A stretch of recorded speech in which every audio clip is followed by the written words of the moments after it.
And I'm here on behalf of WERA to say that we fully support this project. We think it's a very innovative use of a building that is otherwise probably going to sit vacant for 3 years.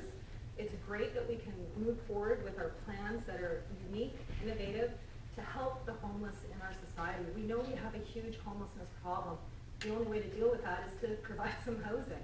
So here's an opportunity to do that. Here's an opportunity for this board to allow that opportunity to happen. Our community doesn't have the capacity at the moment to deal with all of the stuff that we have on the streets, especially with mental illness. And I applaud the PHS Society and the mental health groups here that are supporting us. They have secured the funding. I've heard words today like robust and strong. From what I've read, I can fully agree with those words in response to this application. And we really want to build that capacity in our community to be able to respond to the needs of the homeless on our streets. This is one way we can do that.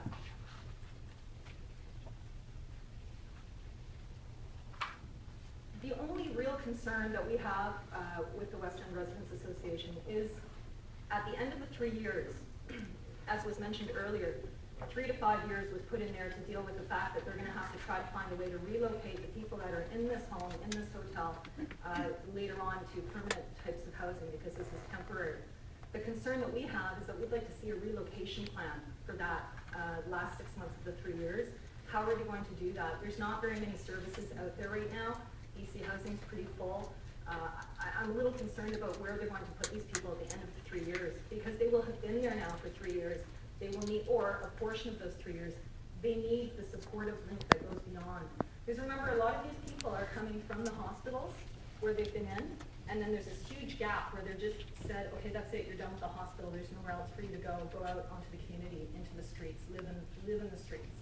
So we don't want that to happen again at the end of this project, where they go through the 3 years, they have some tremendous support, they get whatever they need to deal with their mental illness, they have a home, and then at the end of 3 years they're said, okay, program's over, we gotta rip this down and build another condo, so you're out on the streets. We wanna make sure that that doesn't happen. So WERA would fully support to see a relocation plan at the end of the 3 years or how they're going to deal with that. But overall, this really does improve our community capacity to address homelessness as an issue. And so WERA does fully support it, and we urge you to grant this application. Thank you. Thank you, Ms. Ackerman.